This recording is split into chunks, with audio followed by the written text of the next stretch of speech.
Hello everybody, how you guys doing? I hope you enjoyed this Christmas. It's very cold. Okay, we're going to talk about diabetes. I'm going to do an introduction about diabetes. But at the same time, I would like to say thanks, special thanks to James Lopez, one of the best friends that I have. He's always doing his support in functional medicine or oxidative medicine, or what people call it natural medicine, which indeed is not even natural medicine. It's all biochemistry.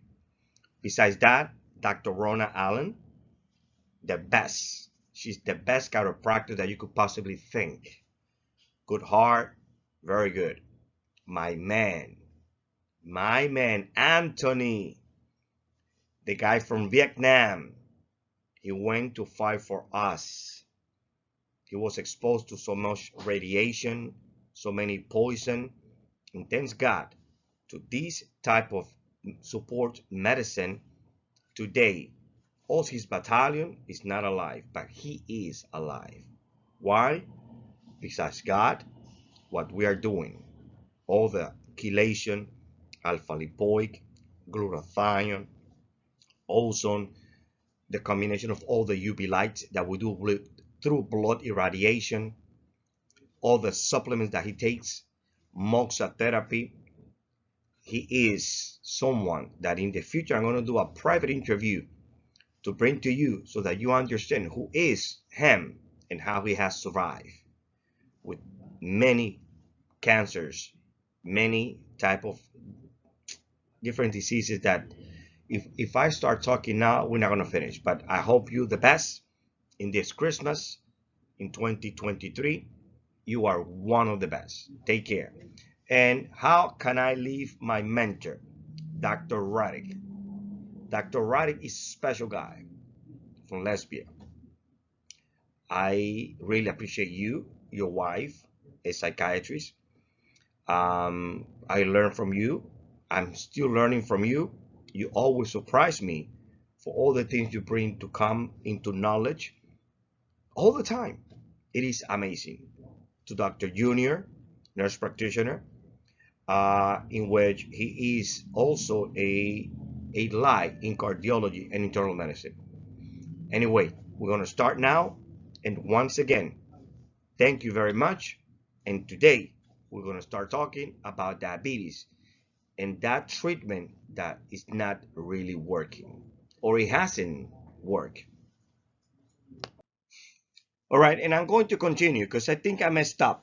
In my introduction, I was saying to my mentor, Dr. Radek, he is actually coming from Serbia, huge history in Serbia, and his wife, she is from Bulgaria, yes, and Rumiana, Dr. Rumiana, God bless you.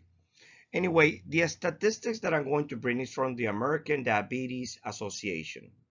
Since 2014 up to date, the amount that we have from diabetic patients exceed over 29 million, only alone here in the United States. It happens to be that we have two types of diabetes. We could call it type 1 and type 2. Type 1 is the one that the pancreas is not producing insulin. And type 2 is the type in which every single cell of your cell, my cell, do not absorb, do not take no more the insulin. That's what we call it, insulin resistant.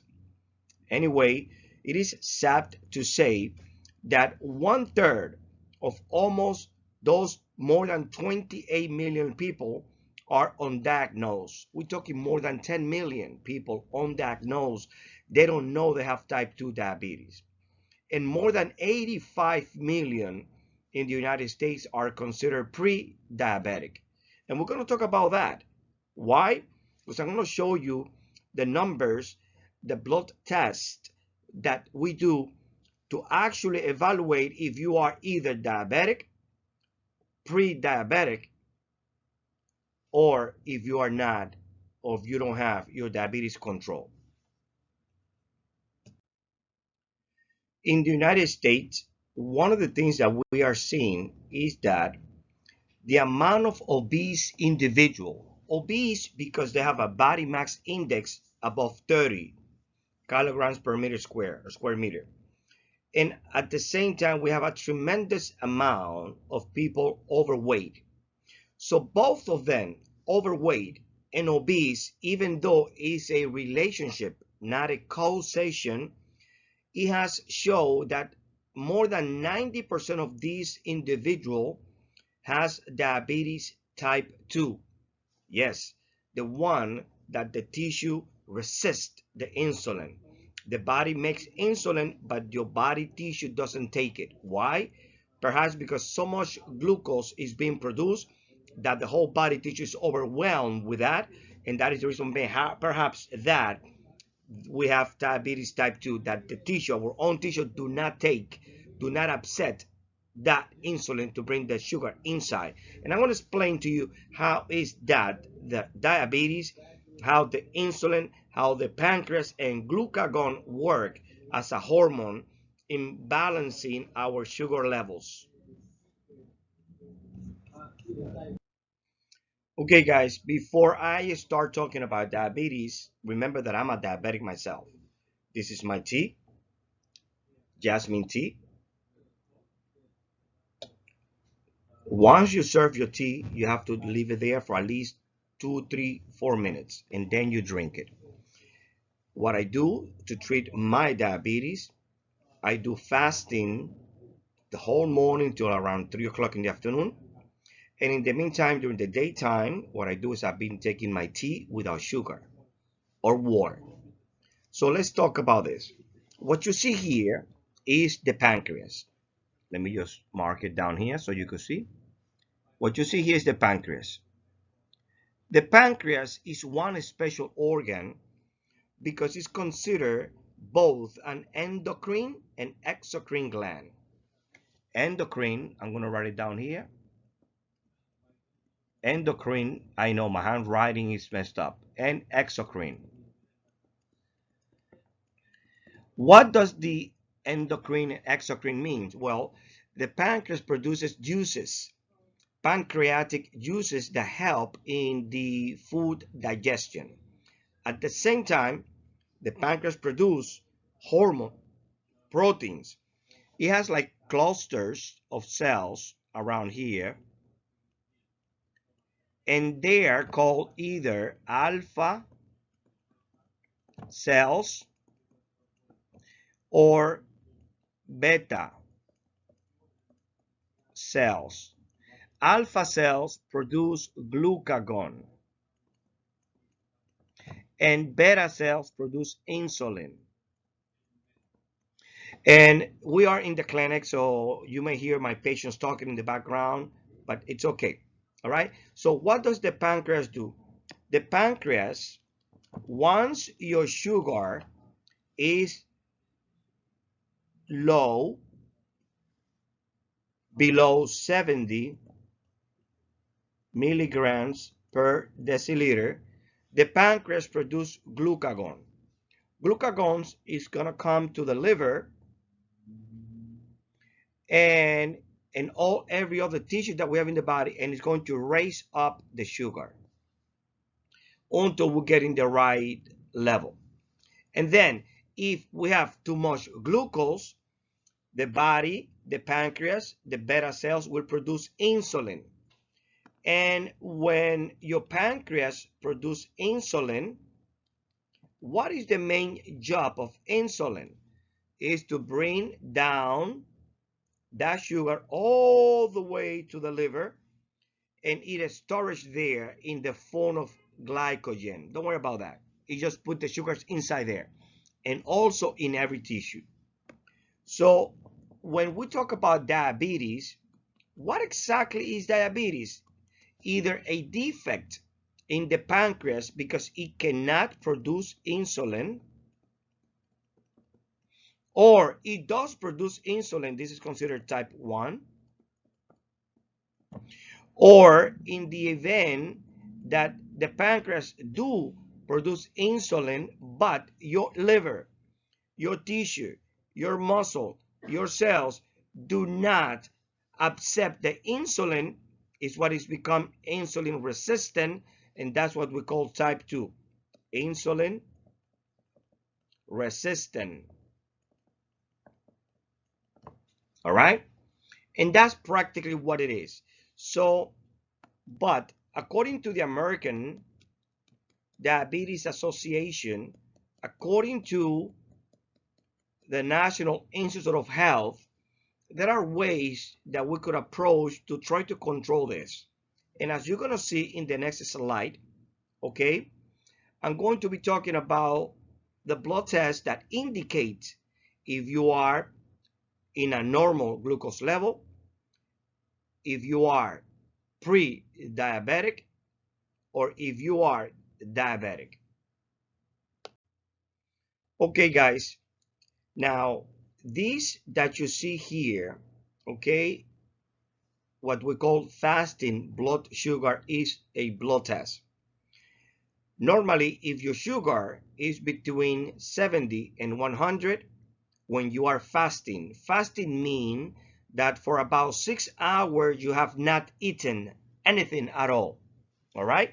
When you last between 6 and 12 hours, we call that a basal state, meaning that you haven't eaten between 6 and 12 hours. So anyone that is on a fasting level, not eating, if your sugar is below 100, we are happy.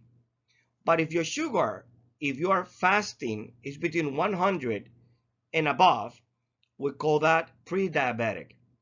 At the same time, if you are fasting and your sugar is way more than 120, we automatically consider you diabetic. Sometimes when we eat, it is okay that your sugar is up to 140, 150, but not even 150, 140, 130, 140. But if you eat already and your sugar is between 140 and above, we consider you pre-diabetic.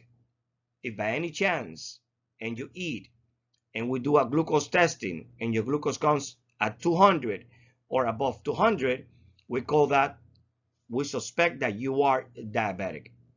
There is a test, a marker, that we call it hemoglobin A1C, in which what we want you to have your glucose level pertaining to that marker is between 5 and 7%. Why do we use hemoglobin? Easy.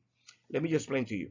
In a red blood cell, only in one red blood cell, we have approximately 280 million molecules of hemoglobin. Each molecule of hemoglobin can easily transport 4 molecules of oxygen.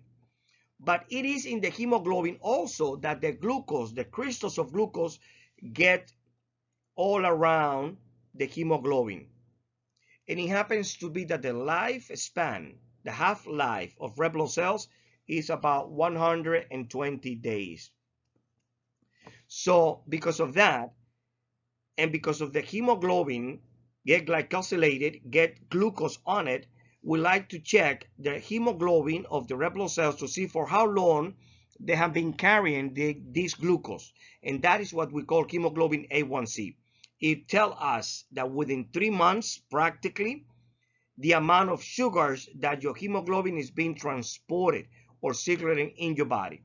And what we want you to have it is between 5 and 7%, no more than that.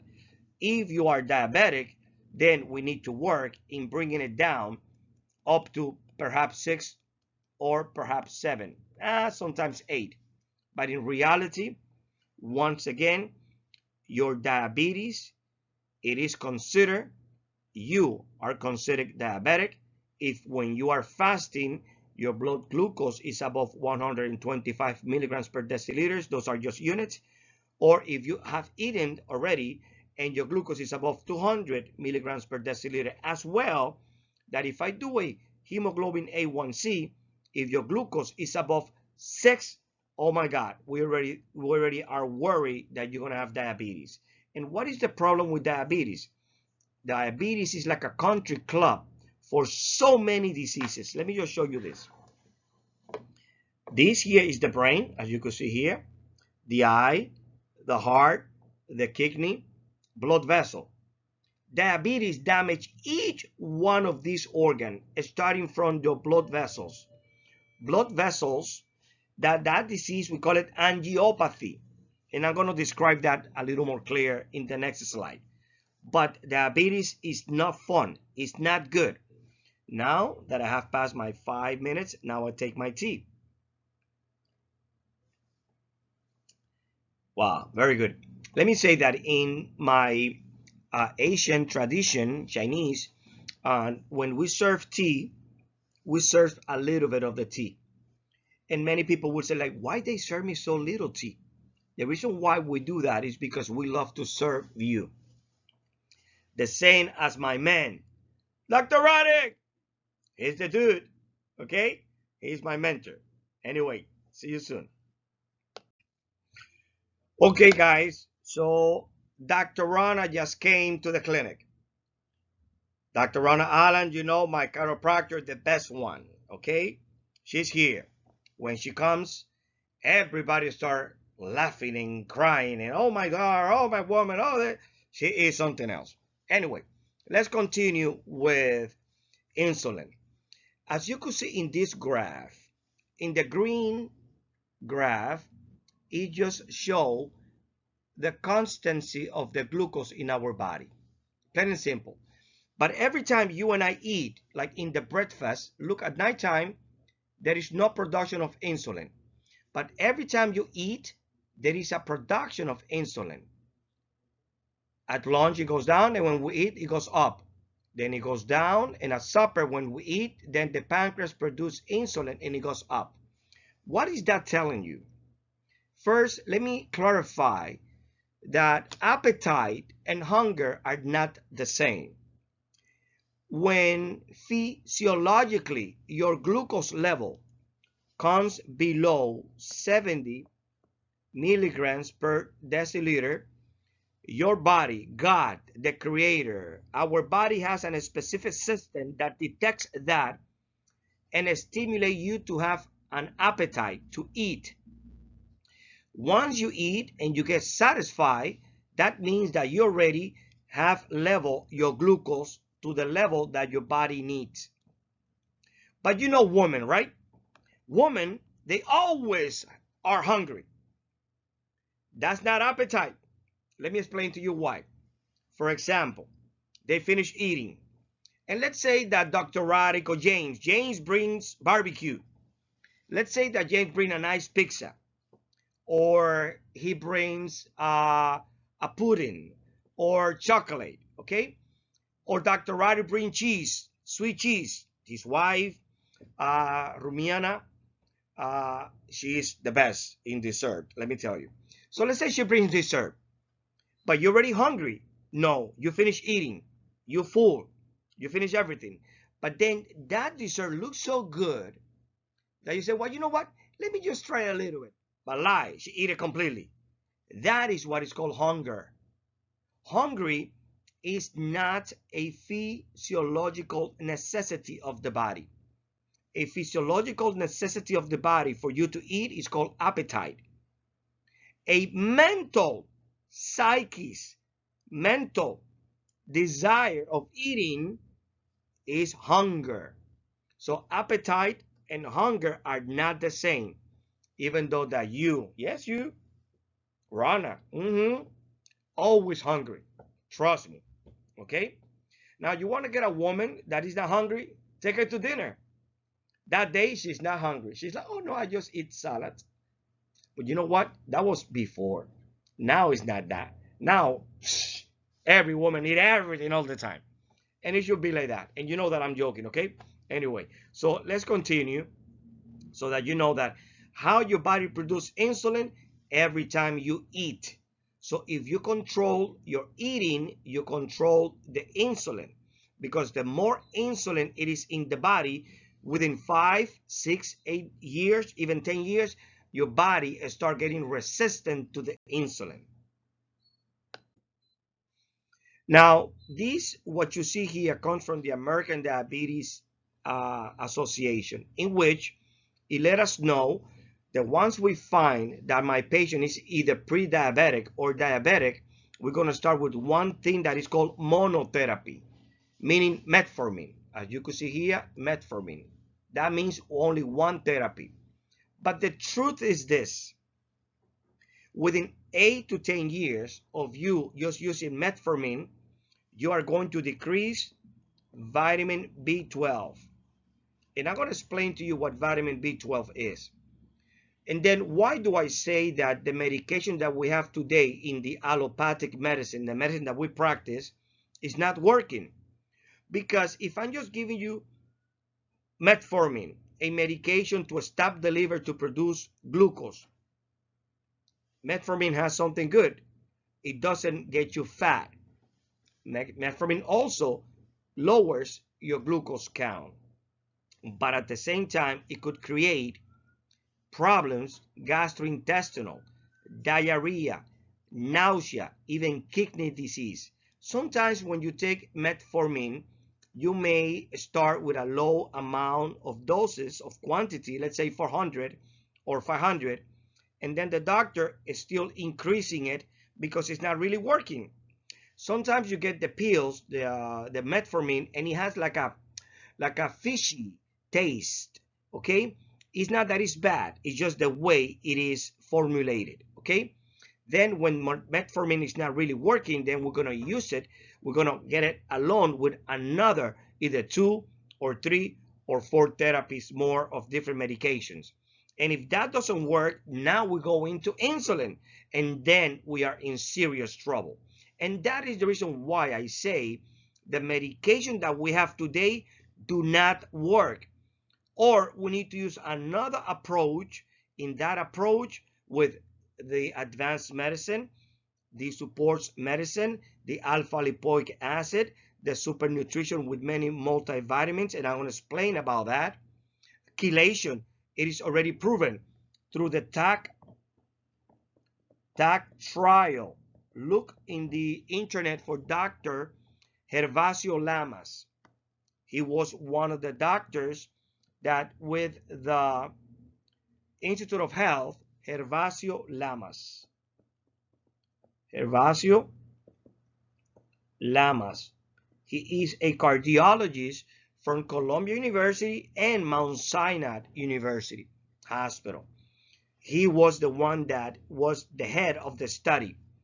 And he proved among almost 2,000 patients, diabetic patients, that with chelation, with vitamins, with high doses of vitamin C, with alpha lipoic, it was a complete almost reverse in the metabolic condition of all the associated disease that this despicable disease, diabetes, attack and destroy all of our body organs and system. It is really bad. What do I have here? Like I was saying, in the pancreas, we have some cells. One of those cells are called beta cells, and are the beta cells that produce insulin. What does the insulin do? Lowers down the glucose. But also, we have another cells that are called alpha cells that produce glucagon.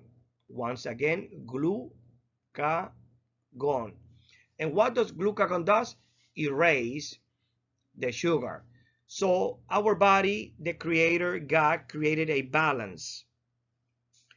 If something is high, it lowers it. If something is low, it puts it up. That is called homeostasis. Your body is perfect. We have to just give you what the body needs in order for your body to try to balance and somehow or another get rid of all the things that are not good metabolically wise. So when I hear a doctor that does not tells you to take vitamins, you should take that doctor away from you and get another. That doctor is not good. That doctor went to medical school and he did not learn anything about chemistry or biochemistry. There is nothing that happens in your body as a biochemical reaction, metabolism, without the assistance of minerals, vitamins, enzymes, coenzymes. Nothing happened. Energy doesn't happen. The mitochondria doesn't work. The inflammatory process that happens in our body doesn't release.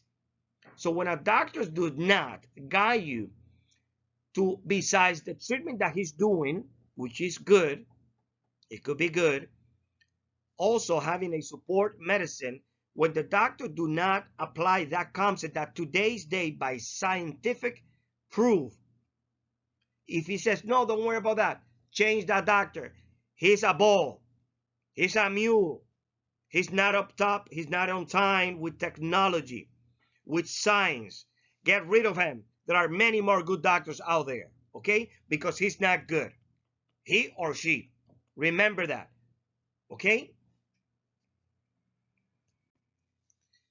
Now, one of the things that the American Diabetes Societies has make a guide so that every endocrinology, internal medicine does, is that first we need to, once we know that you are either pre-diabetic or diabetic, we want to help by changing your lifestyle in eating.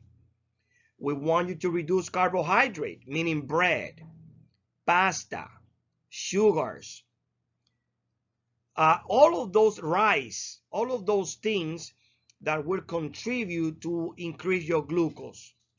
Besides that, we're going to start treating you with medication. Remember, monotherapy, starting with metformin. If that doesn't work, we're going to have to increase more medication, and then we're going to have to end up into insulin. And we always have to keep taking your blood glucose. And remember what I said to you. There is one exam that we call it hemoglobin.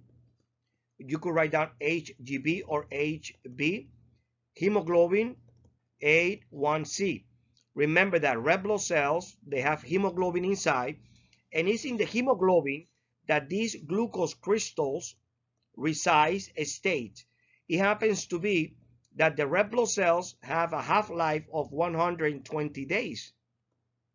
And that is why we look on the hemoglobin as a trace marker to see how your glucose is being circulating in our body.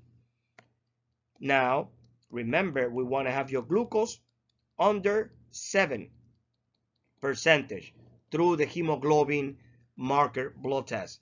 And besides that, we want you to do exercise. You cannot do exercise, walk. Exercise, physical activity, indeed, not only help your muscle, but also helps your body to get that glucose in control.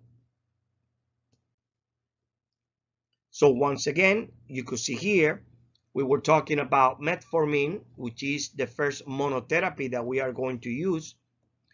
If we think that you are diabetic, type 1, remember, because diabetes type 2 is the one that the body cannot take no more insulin. It rejects it. What is a good thing about metformin? It has a good efficacy. It will decrease your glucose level because it will tell the liver not to produce glucose.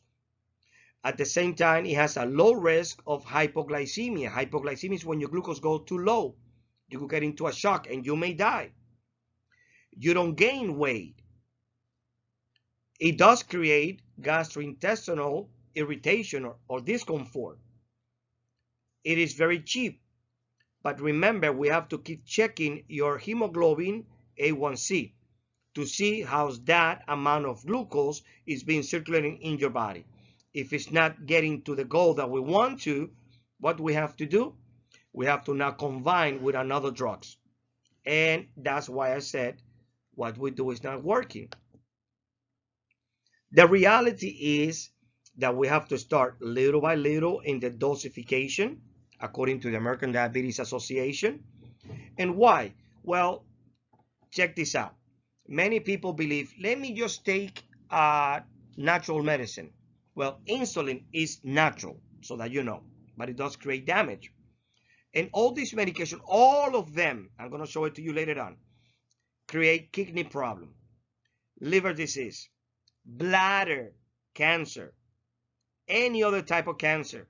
And once again, remember, if you drink alcohol, which is good, Well, I cannot say it's good, okay, because that's a problem, okay? Just one shot is okay, you know.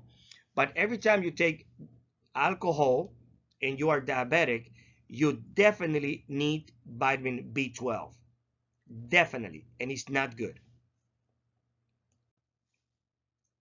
Now, the main pathophysiology, meaning diseases of this diabetes type 2, remember, we have more than 29 million undiagnosed people in the United States with diabetes type 2. And what is one of the problems that it causes, that diabetes type 2? You have another hormone in the gastrointestinal tract, incretin, that decreases the carbohydrate absorption. So that means that you're going to have an increased carbohydrate and end that with a lot of sugar. Your pancreatic insulin will also decrease. Your glucagon will increase. That's not good. Your liver is going to get a lot of glucose and perhaps it's going to turn into fatty sugar or fatty tissue. It's going to damage your kidney because too much sugar. Let me just say to you that when we evaluate your urine and we have glycosuria, meaning too much glucose in the urine, is because of this. In the kidney, we have something that we call it a glomerular. Kidney, we have the nephron. In this glomerular, it's like a filter that God gave you. He easily could filter up to 180 milligrams per deciliter. But guess what? When you have too much glucose, then it spills over into the distal convoluted, let's say into the kidney, and that's when your body is trying to get rid of that urine because it has too much sugar. That is also one of the reasons why you have to get up in the middle of the night, 1, 2, 3 times to urinate because too much sugar. And if we don't correct that, that wall may get into a disease that we call it Fanconi syndrome. But we're not going to talk about that now. What we are talking about is that this sugar, this hyperglycemia effect, this tremendous amount of glucose in your body system will damage your brain, will damage your kidney, will damage your pancreas, the gastrointestinal system, your liver, muscle. It's going to make you fatter. One of the relationships that we have seen in the TAC trial with Dr. Gervasio Lamas and chelation is that in chelation, it takes off all heavy metals and toxicity. And there is a huge relationship with aluminum and diseases of the central nervous system of the brain, like Alzheimer's, Parkinson's, arsenic, lead, gadolinium, cadmium. My people, there is a lot of heavy metals, heavy toxicity, poison in your system that do not allow your cellular components to work properly. And that is the reason why chelation does and help a lot in diabetic and everybody else. So when you hear a doctor, so-called doctor, don't worry about chelation. That guy is a bad dude. He does not know science. Change the doctor. Tell him, show me science, papers, reputable that says that chelation is not good. Show me science that says vitamins, alpha lipoic acid, glutathione, hydrogen peroxide. I want you to show me science that says that this is not good. He won't be able to show you that because we have plenty of that information. Therefore, that means that he's not up to date. Throw him out. Get another one. Now, what are we seeing here? Is the pancreas producing your insulin or your glucagon? You see that cross there? It has been so much sugar. Remember when you take coffee or any juice that you put sugar on it? At the bottom, once you finish, you see the sugar crystallize, right? Yes. That is what happened to your liver, to your kidney, to the eyes, to everything that sugar gets there and it's damaged. So when you put insulin and your sugar goes down from your blood circulation, it doesn't mean that sugar disappears. that sugar went to other 60 trillion cells in your body and start crystallizing and blocking it. And that's not good. And I'm going to tell you what is good about that. I'm going to show you right now.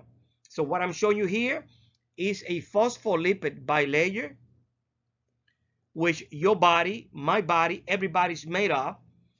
One is water soluble and one is lipid soluble. So medications comes in two ways.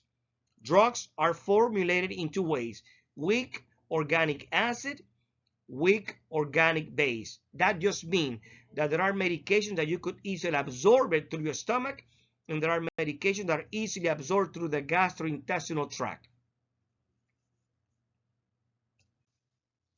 So if you see here, we have vitamins that are water soluble. We have vitamins that are fat or lipid soluble. Like, for example, vitamin A. You know, or you have heard that carrots is very good. Well, for me to talk about vitamins is going to be long because I have to talk about many biochemistry and chemistry things. But when you take vitamins that are in a fat soluble form, like vitamin A, vitamin D. By the way, many vitamins comes from plant-based and also from animal-based. They do the same thing. The same thing. The thing is like the amount, and that once they come to your body, your liver and your kidney activate them to be really absorbed. Vitamin E, vitamin K. Let me ask you this. Do you know where vitamin K comes from? Do you know who produces vitamin K? Bacteria in your gut. Bacteria. And that is the reason why you and I, we need pre and probiotics, so that our body and our enzymes that we have in the body activate them. The vitamins, water soluble, you will never get intoxicated. Why? Because they dissolve in water.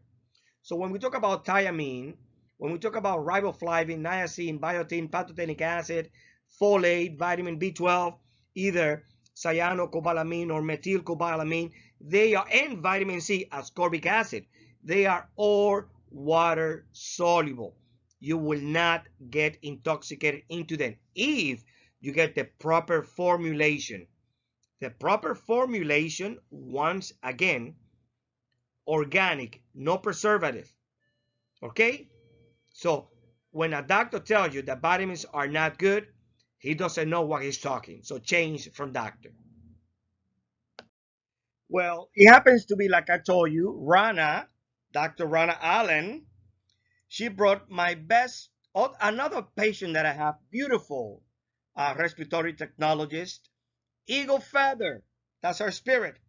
Okay, we just have to look for her pigeon, like Dr. Roddy says. Okay, anyway, sometimes people take many herbal plants to lower the sugar, many supplements to lower sugar. Is that a problem? Yes, that's a problem. Why that is a problem? By the way, if you want to lower down your sugar, cinnamon is very good. You boil it, you make like in a form of a tea, and then you drink it, and that's going to lower your sugar. But guess what? Because you are taking medications, other supplements and herbal plants could also lower your glucose, and that could get you into hypoglycemic, that you have a low glucose level. So your doctor needs to know that. It's not that it's bad, but if he doesn't know what you are taking besides his medication, you could get into trouble. And what is one of the problems with all this herbal medicine? Well, today's day, the soil that we have, where we plant these herbs, they come with so much toxicity. They have no mineral. There is no nutritionist there. In fact, they loaded with arsenic, loaded with lead, with many different poison or heavy metals. And that is the biggest problem with many herbs. So it's not that you should not take it, all right? You could push it. It's not that you cannot take it, but you want to tell the doctor about it. Why you want to do that? Because he needs to understand what you're taking. And why? Check this out. Normally, I want you to take metformin. That's how we start with the monotherapy, right? But you have to consider that if you have kidney problems, metformin may not be good for you. Then in that case, we're going to use glycipide, glinidides, DPP-4 inhibitors. What are those? Let me just explain to you. There are people, industry that creates, that manufacture, that develop a formula, a medication, a drug, and the FDA give them up to 27 years for them to be the only one selling it. After 27 years, then we have other companies that could purchase it, that could buy it and sell it under different names. And that is what is called genetics. What is the difference between a brand name and genetics? Nothing. They do the same thing. Just like in hormones, things like that, it's good if you go with a brand name, because sometimes they don't really do almost the same thing. So once again, all this medication that we have today, they cause renal dysfunction, liver damage. They get you obese. They get you to gain weight. They get your body, your heart, into heart failure. They reduce your bone density. They inflame your pancreas. They create bladder cancer. And they will also help or aid or increase your edema. So if all these medications are not working, why do we continue to use them? Well, because many doctors, many endocrinologists do not go along with the advanced support that vitamins, chelation, alpha lipoic, glutathione, hydrogen peroxide, ozone, ultraviolet B light support and help. It is already, once again, scientifically proven that all these supports medicine will help diabetic patients. Once again, where do I find that information? In the TAC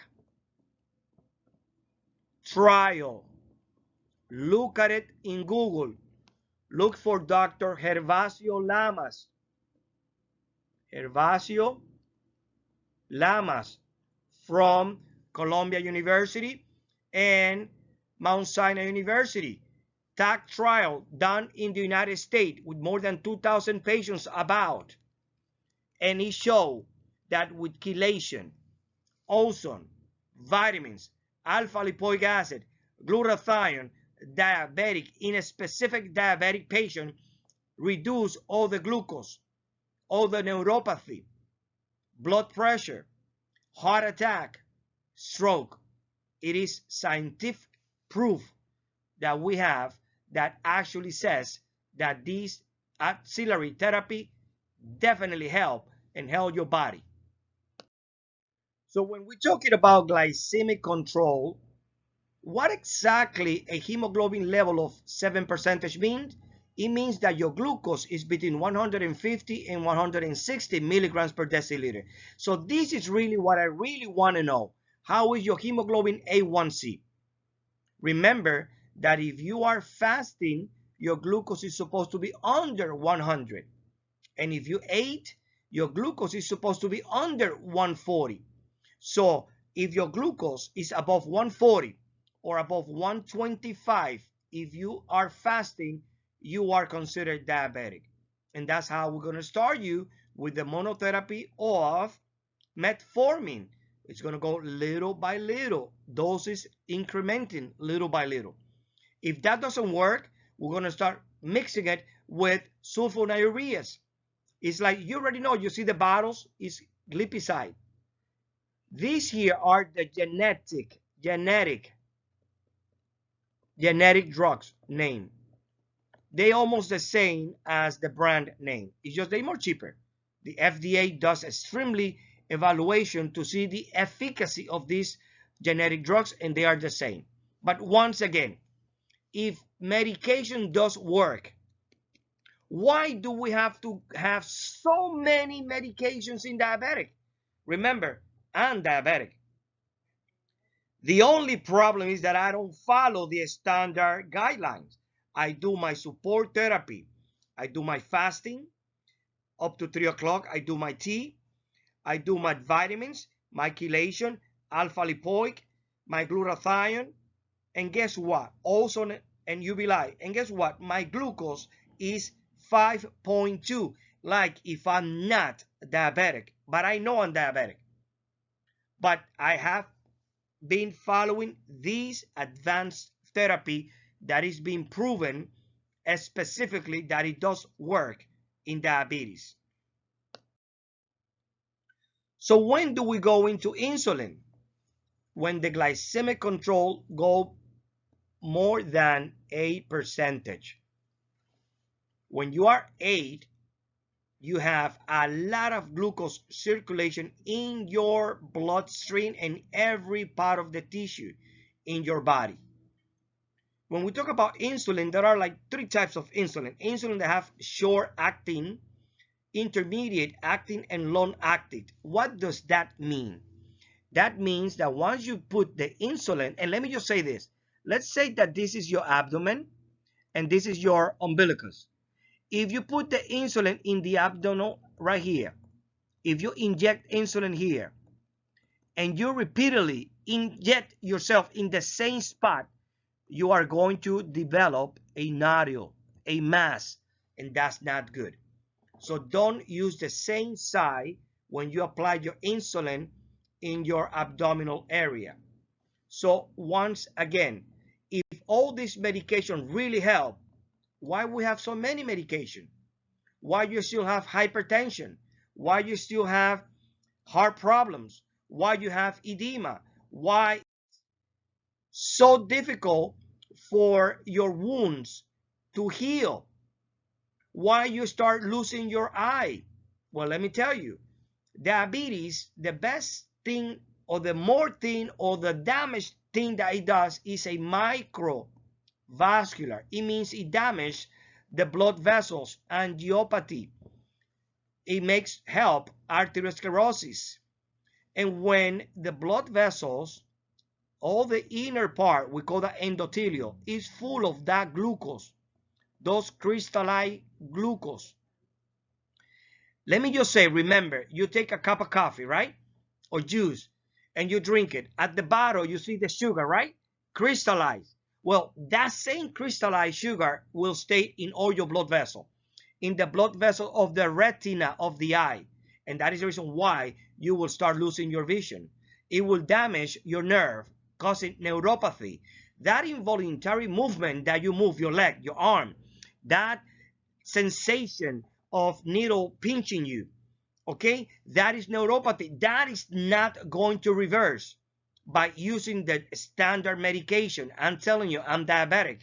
You have to have a combination of good diet, exercise, vitamins, glutathione, alpha lipoic acid, chelation, ozone, in order to prevent all this damage that already occurred and that is not going to be fixed if you don't do these things. And it's been proven. You will have kidney damage. That is the reason why your wounds will not heal. Why? Because where there is many sugars, more bacteria are there. What type of bacteria? Anaerobic bacteria. And where they have bacteria, your tissue cannot heal. So that is the reason why having all these vitamins, having all this alpha lipoic, having ozone, and UV to kill viruses, fungi. Let me just tell you, candidiasis is something very common in diabetic patients. Many fungal infection with ozone and UV light, you will destroy them. With alpha lipoic, you will destroy them and will release and ease that fiber of tissue that occurs inside the body as a scar. And at the same time, it's an anti-aging. You heard that, woman? You heard that, Dr. Allen? You heard that, Eagle Feather, Jennifer? Alpha lipoic acid is an anti-aging. And because you, woman, you always want to look beautiful, because you are, but you always want to look beautiful and young. That is why anti-aging, alpha lipoic, glutathione, chelation, they all are anti-aging. But let me just show you that when your hemoglobin A1C is at 8, look what is the amount of glucose in your body. 298, more than 300. So when you put insulin and that glucose get down of the blood tissue, where do you think that glucose go? That glucose goes into your tissue, your eyes, your brain, your heart, your muscle, your lungs, and that is why you have a systemic damage all over your body. It is a very bad disease. Well, guys, these are the references where I got all the pictures, all my scientific studies showing you that what I'm saying to you is not me inventing that. It comes from science. These are the references. You could show that to your doctor if he doesn't look or doesn't believe that all those things do help.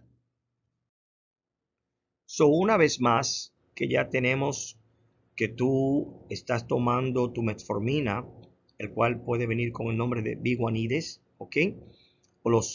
O de una forma u otra ya no podemos controlarte tu glucosa solamente con metformina y ahora tenemos que empezar a combinarlo con otros medicamentos, ¿ok? Así como tú ves lo que está en paréntesis, esos medicamentos que están en paréntesis, así se conoce también como nombres genéricos. So, hay muchos medicamentos que tienen su nombre original, hay medicamentos que tienen un nombre genérico, son lo mismo, trabaja igual. En el próximo slide te lo voy a especificar. Y todo esto son los diferentes tipos de diabetes, de medicamentos que usamos para la diabetes tipo 2, que es la más que tenemos hoy en día, antes de llegar a insulina.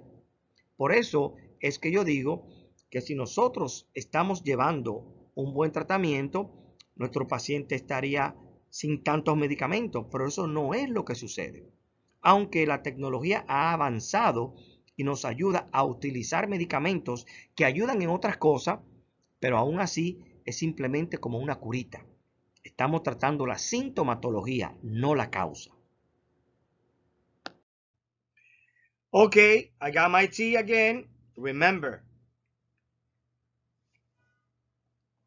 my jasmine tea. I finished. My brother James Lopez from Colombia.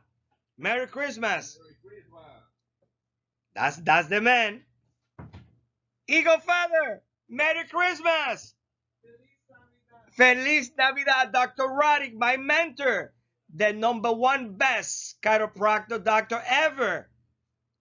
Rona Allen. Anyway, thank you very much. I hope you have learned something. And please subscribe to my channel. Write question. I want to reach 100,000 subscribers. Like it. Send it to somebody else. I want to bring information from an educational point of view. I have no conflict of interest. I don't work for no pharmacy, for no other company. What I do is for educational purposes. Once again, this is Dante Joa, Chinese Dominican, but I'm Plátano. More Dominican than Chinese, even though that my culture is both there. Take care. Enjoy. Merry Christmas. Bye. Anthony, where's Anthony? I miss Anthony already. Take it easy, guys. Bye-bye.